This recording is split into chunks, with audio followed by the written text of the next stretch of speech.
Hola ingenieros, bienvenidos a este video más. Este video les anuncio que hace parte del curso de medidas eléctricas y electrónicas. Lo hemos titulado Patrones eléctricos. Soy Michel Quintero y les muestro los temas o subtemas de los cuales vamos a hablar en este video. Vamos a comenzar con el ampere o amperio absoluto, que sería el patrón para corriente eléctrica. Vamos a hablar de patrones de resistencia, patrones de voltaje, patrones de capacitancia y finalmente cerraremos con patrones de inductancia. Si no te has suscrito, te invito a que te suscribas, me regalas un like si te gusta el contenido y por favor activa las notificaciones para que no te pierdas ninguno de estos videos en donde vas a seguir aprendiendo constantemente acerca de esta carrera tan interesante como la ingeniería eléctrica o cualquier otra carrera que sea afín.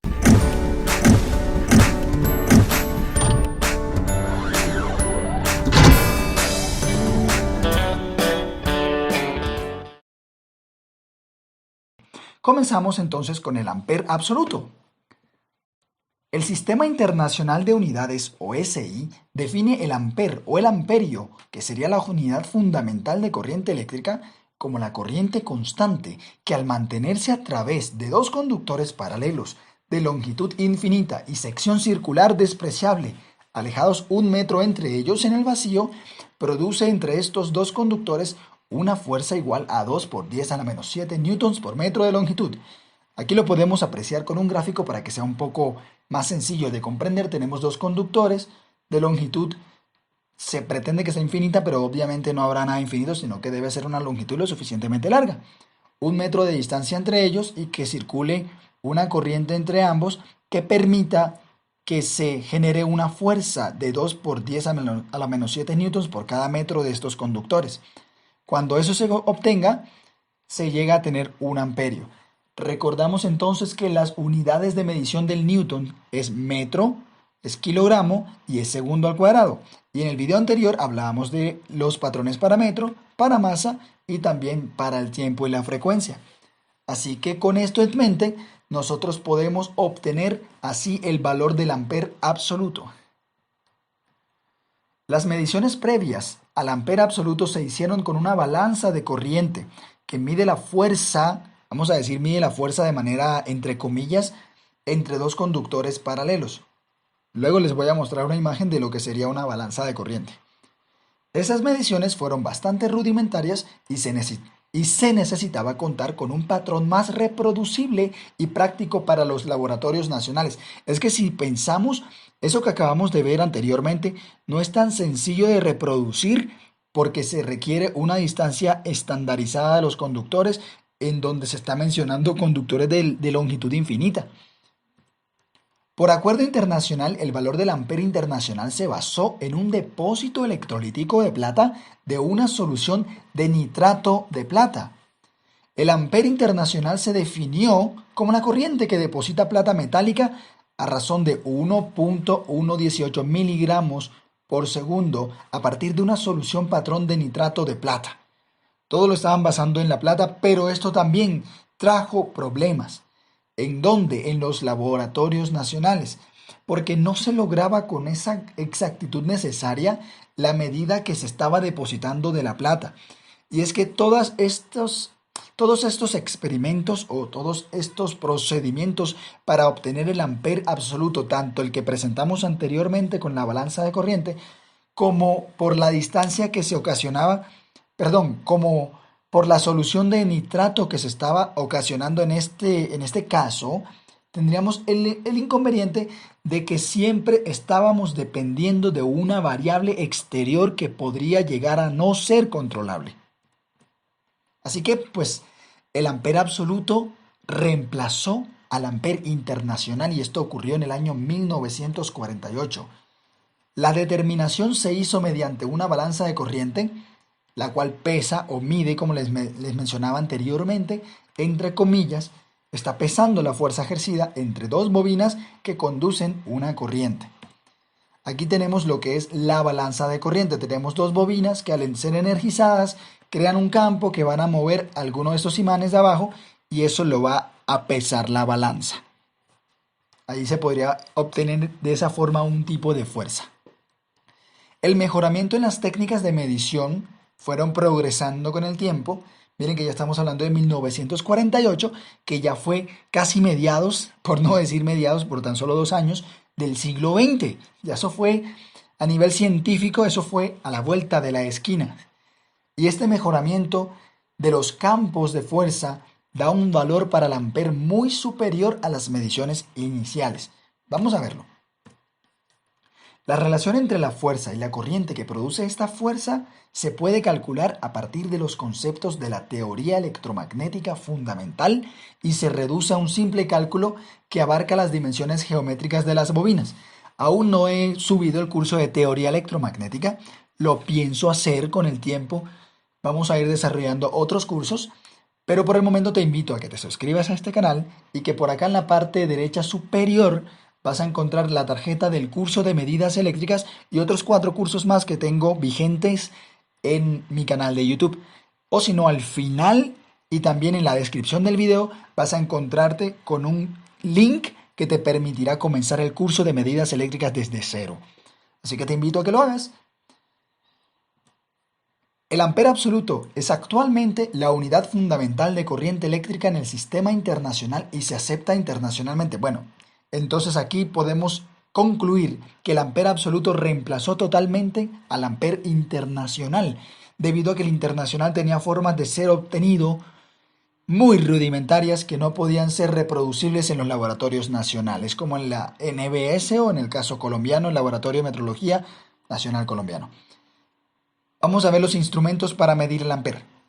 Los instrumentos fabricados antes de 1948, que fue la fecha importante que les mencioné hace un momento cuando pasamos a tener el ampere absoluto, fueron calibrados. Los que se fabricaron antes de esta fecha fueron calibrados en términos del ampere internacional, como era de esperarse. Si no existía el patrón ampere absoluto, ¿cómo vamos a pretender que sean calibrados con ese patrón que no existe? Pero los dispositivos nuevos, es decir, posterior a 1948, utilizan el ampere absoluto como base de su calibración. ¿Hay una tabla para poder convertir entre el ampere internacional y el ampere absoluto? Sí. ¿La tengo aquí en esta presentación? No. Si la quieren encontrar, googleenla un ratito por allí en el explorador y podrán sencillamente encontrarla. Es muy fácil. Por la relación matemática de la ley de Ohm, se hizo necesario tener patrones de otras variables para garantizar la exactitud del patrón del ampere absoluto. La relación ya sabemos que es tensión, voltaje, diferencia de potencial, llámenlo como lo quieran llamar, es igual a la corriente eléctrica por la resistencia. Y como para poder definir todas estas magnitudes se requiere el conocimiento de por lo menos 2 de ellas, se hizo necesario que o teníamos algún referente para la tensión o teníamos algún referente para la resistencia y a partir de esto obtendríamos la tercera magnitud. Sin embargo, tenemos patrones para todas. Vamos a comenzar o a continuar, porque ya empezamos con la corriente, con el patrón de resistencia eléctrica. El valor absoluto del ohm, ya saben por qué se llama ohm la resistencia, ¿no? Hubo un científico Ohm que realizó varios experimentos para poder determinar la relación que lleva su nombre, la ley de Ohm, que dice que la tensión es igual a la corriente por la resistencia.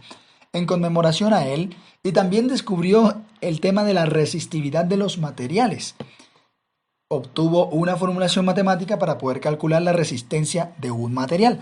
En conmemoración a él, entonces, la unidad fundamental para resistencia se considera como su propio apellido, Ohm. Y en el sistema internacional se define en términos de las unidades fundamentales de longitud, de masa y de tiempo.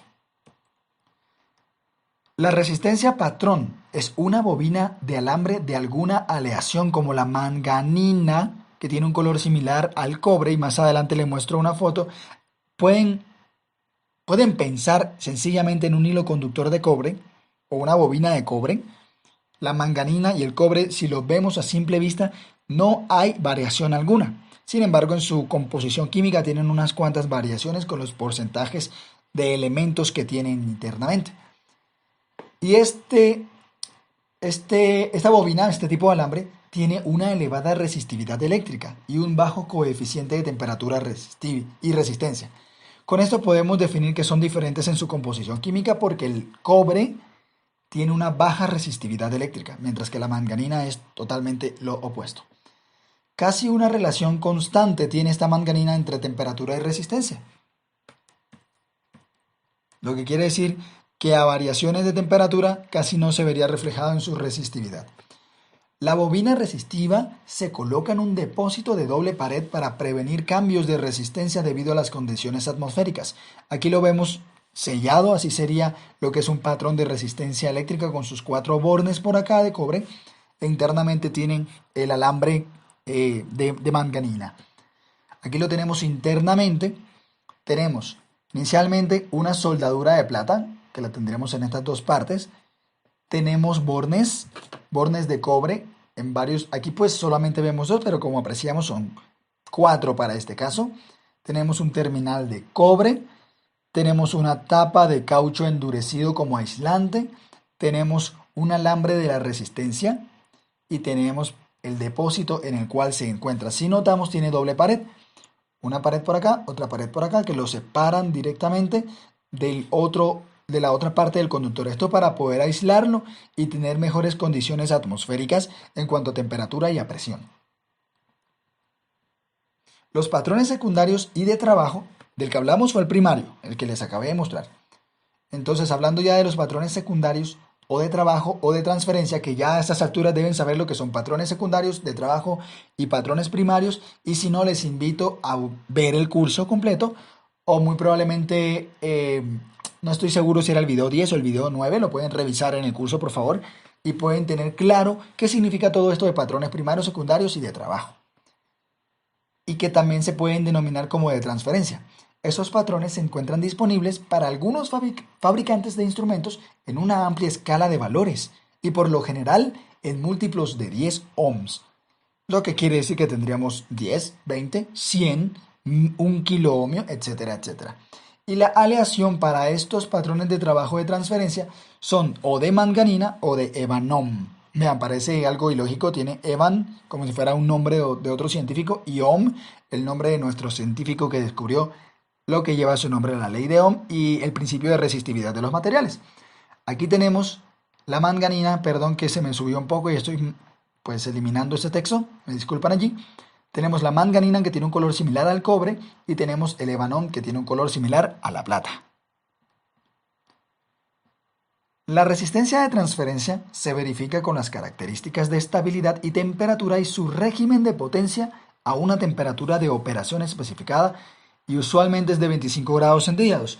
Si hemos buscado en algún momento una tabla de conductores, aquí en Colombia, que es en donde vivo, tenemos Centelsa y tenemos Procables como los dos productores de cable o fabricantes de cable más importantes. Sin embargo, alrededor del mundo hay diversos fabricantes de conductores y generalmente nos dan una resistencia en DC o corriente continua a 25 grados centígrados.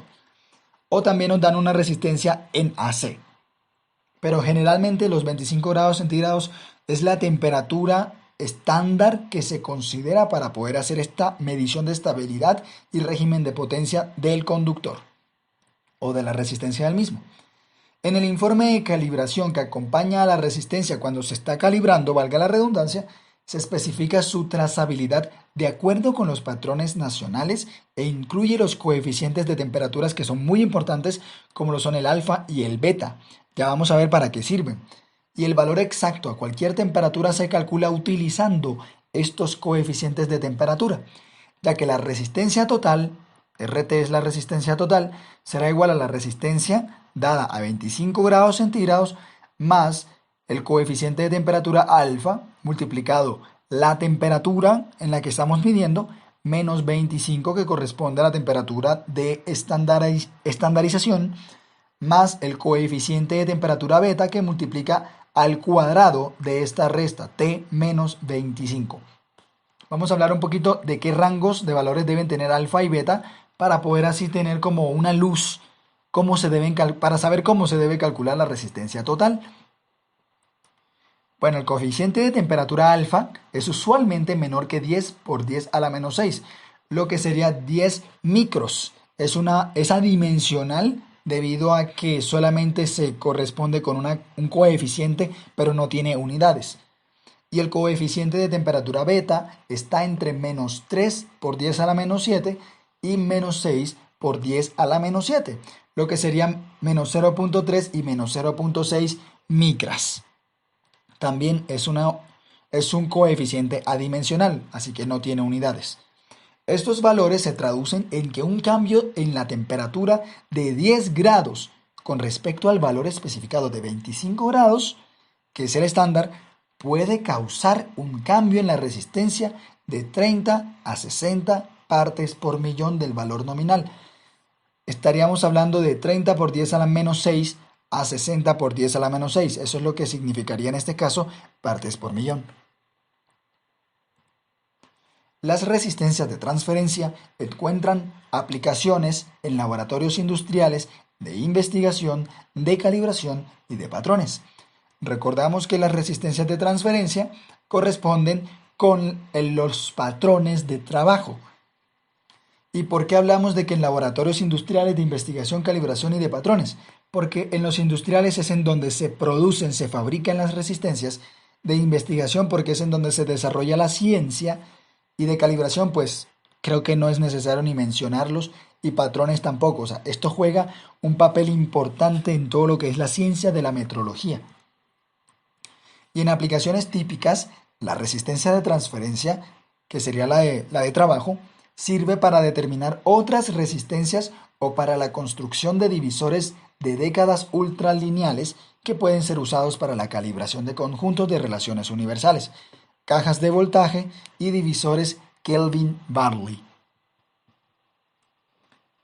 Finalizamos la resistencia, pasamos a voltaje, que sería el tercer apartado importante de este video. Vamos a hablar de cinco tipos de patrones, vamos por el tercero, así que quédate hasta el final para que los veas todos. Durante muchos años se tuvo una celda electroquímica llamada celda patrón saturada o celda patrón, dependiente de la temperatura, pues el voltaje de salida de esta celda cambia cerca de menos 40 microvoltios por cada grado centígrado del valor nominal, cuyo valor es 1.01858 volts o voltios. La celda patrón, recuerden que cuando estamos hablando aquí de celda estaríamos mencionando algo así similar como una pila. No hablaríamos que es idéntica a la fabricada por el científico Alessandro Volta, pero tiene unas leves similitudes. Recordamos que todo lo que son pilas y baterías generalmente o usualmente o siempre derivan de un proceso químico para poder generar la tensión, la diferencia de potencial o el voltaje. La celda patrón es afectada en proporción a la temperatura y también porque el voltaje es una función de una reacción química, lo que les estoy diciendo, y no depende directamente de ninguna otra constante física. Por eso sucede este fenómeno de que dependa directamente de la temperatura. Aquí tenemos a este científico físico británico. En 1962, Brian Josephson proporcionó un nuevo patrón. Antes de seguir hablando de esto, vamos a mencionar una curiosidad de este físico inglés.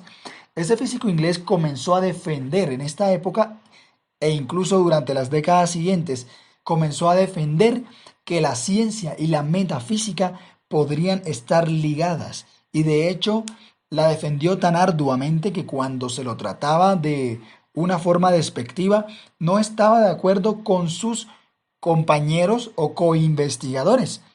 Cabe resaltar que recibió un premio Nobel, pero no fue precisamente por sus creencias acerca de la metafísica.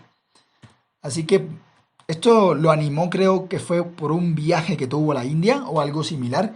Sin embargo, su contribución a la ciencia, sobre todo a la metrología, fue muy importante, proporcionándonos un patrón para el voltaje o para el volt.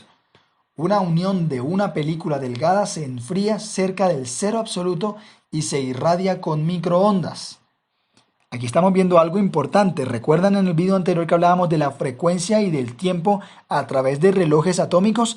Aquí vamos a ver por qué razón en esta materia, en esta asignatura, en este curso que trata de medidas eléctricas y electrónicas, nos metimos con el tiempo. Con la frecuencia era obvio, pero ¿por qué hablábamos de relojes atómicos? Se desarrolla un voltaje a través de la unión y se relaciona con la frecuencia de irradiación por medio de la siguiente ecuación. Miremosla por un momento. Esta V para nosotros es tensión. H, ya la he mencionado creo que en dos vídeos, es la constante de Planck y en ese video la hablábamos creo que en newtons y kilogramos o algo así, no recuerdo las unidades que utilicé, pero en este sistema internacional tendríamos que 6,63 por 10 elevado a la menos 34 joules por segundo. Esta constante, si quieren saber más a fondo de dónde sale, tendríamos que estudiar física 4, física cuántica, que no es el propósito en estos momentos, ya que nuestra carrera de ingeniería eléctrica no está directamente relacionada, aunque sí un poco indirecta, con la física cuántica. Esta E es la carga del electrón y en el curso de física hablábamos de las cargas de electrones. Si quieres ver el curso de física también te lo pongo por acá arriba en las tarjetas. Sin embargo, esta carga del electrón es de 1,602, tiene otros decimales más, pero por simplificación solamente estamos utilizando estos, por 10 a la menos 19 coulombs. Y la F es la frecuencia de irradiación de las microondas. Su unidad se encuentra en hertz o hercios. Entonces, si tenemos una frecuencia de irradiación de las microondas, tendríamos una única variable en esta ecuación. Analicemos. La constante de Planck, el mismo nombre lo dice, es una constante. La carga del electrón fue descubierta a través del experimento de la gota de aceite de Millikan, así que también es otra constante. ¿Cuál es la única variable? La frecuencia de irradiación. Entonces el volt o el voltio patrón se relaciona con el patrón de tiempo y frecuencia. Aquí entonces entendemos por qué antes de este video he grabado uno que corresponde con los patrones de tiempo y los patrones para frecuencia. Porque los de las características eléctricas o de los parámetros y variables eléctricas dependen del tiempo y la frecuencia, la masa, la longitud y el volumen. Cuando la frecuencia de irradiación se mide con un reloj atómico, que lo mencionábamos en el video anterior, o un patrón de frecuencia de radiodifusión WVB, la exactitud es de una parte en 10 elevado a la 8.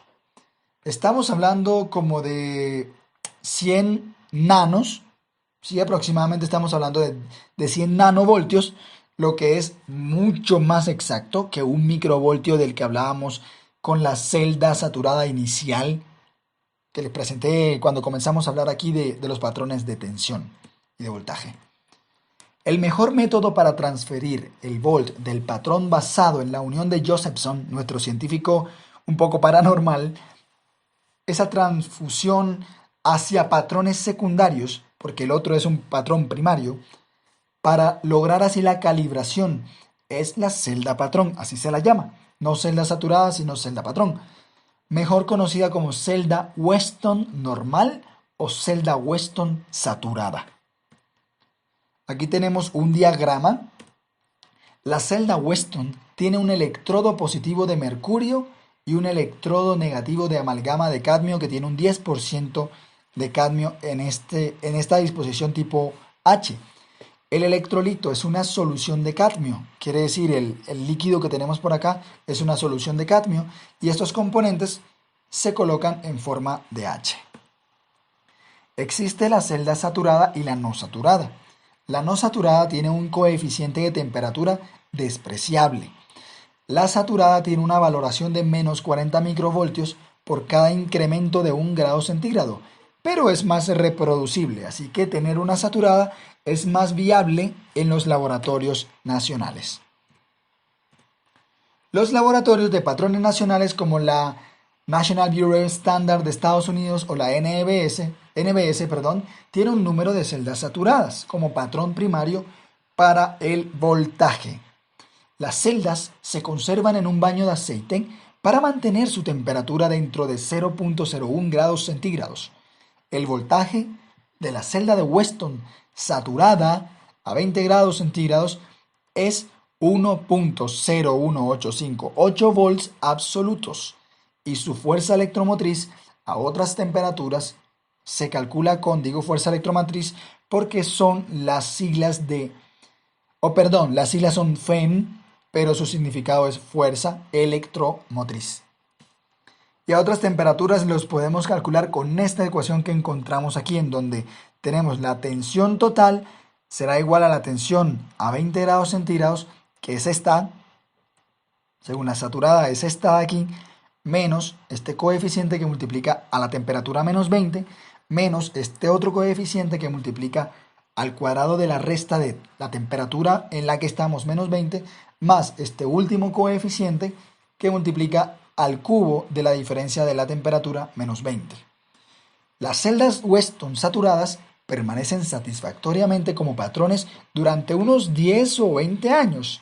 Dependiendo, se debe tener un cuidado muy apropiado para que estas celdas puedan tardar hasta 20 años y luego tendrían que ser reemplazada por una nueva, ¿no?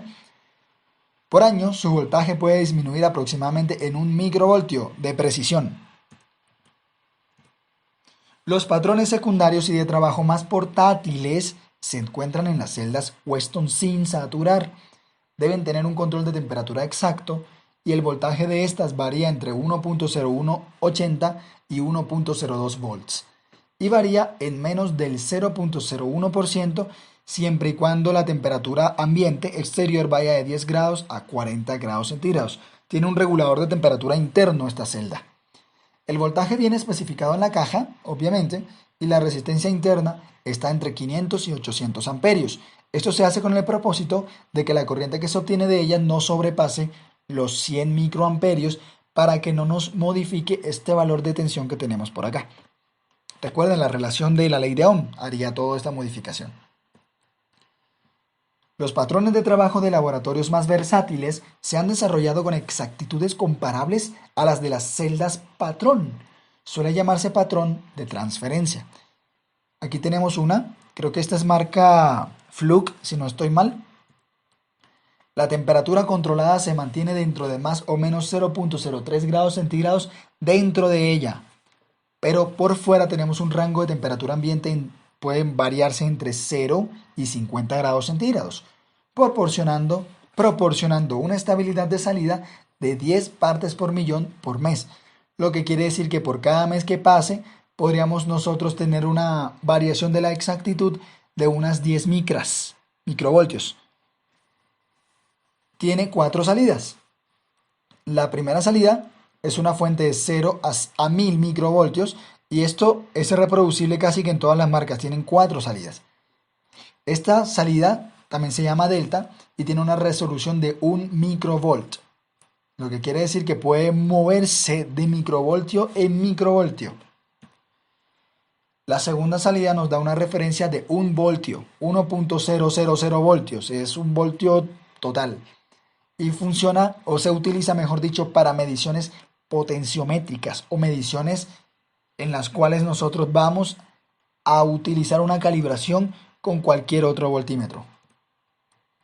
La tercera salida es una referencia de 1.018 más el delta, que se le puede sumar esta parte, para comparaciones con las celdas saturadas.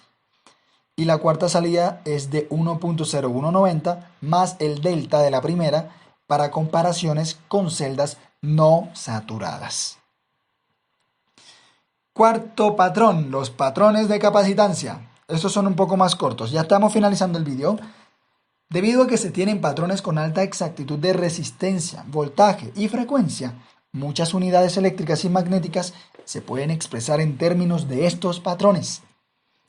La unidad de capacitancia es farad o faradio y viene del gran científico británico Michael Faraday, quien descubrió una de las leyes de la inducción electromagnética, que luego James Clerk Maxwell se basó en ellas y en otras leyes más como la de Gauss y la de Ampère, por ejemplo, para poder establecer toda su teoría de la relación que hay entre la fuerza eléctrica y la fuerza magnética, como lo conocemos hoy en día, campos electromagnéticos.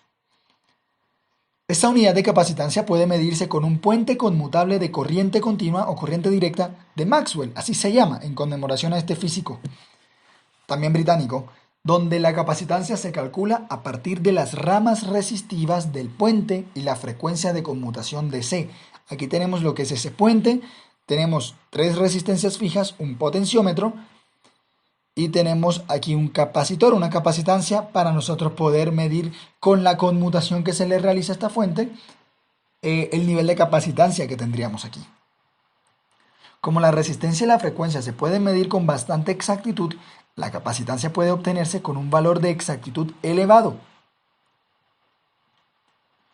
Ahora hablemos de que los capacitores patrón suelen construirse de placas metálicas intercaladas con aire como material dieléctrico. Recuerden que un capacitor tiene una composición similar a la de una batería, una placa que consideraríamos un ánodo, una placa que consideraríamos un cátodo y entre ellos un material dieléctrico para que se forme un campo eléctrico entre ellos. Esto lo explico mejor en física, así que mírate el curso de física.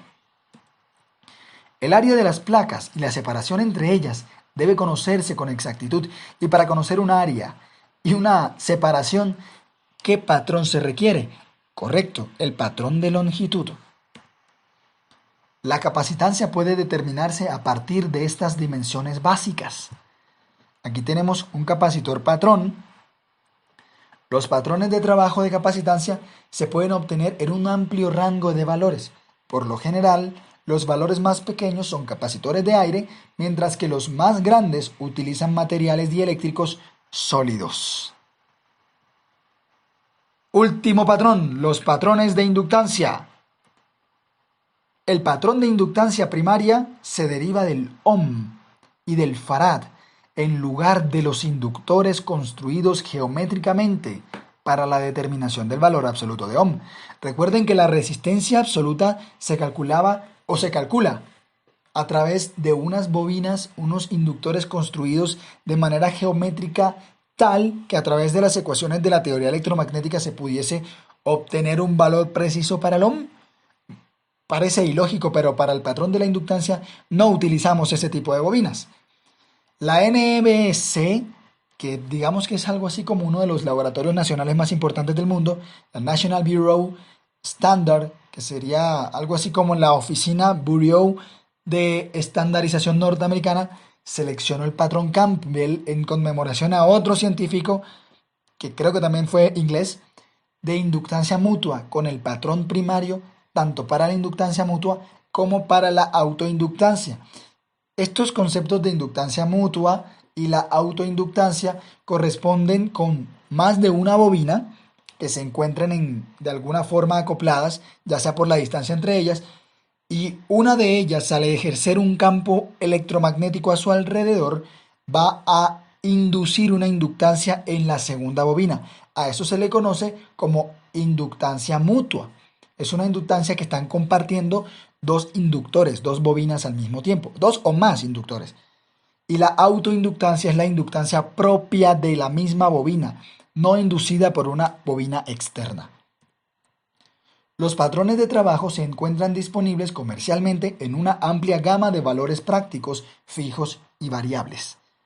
Entre estos valores podemos encontrar, bueno, primero les presento aquí lo que sería una bobina con un conductor un poco grueso, de alto calibre.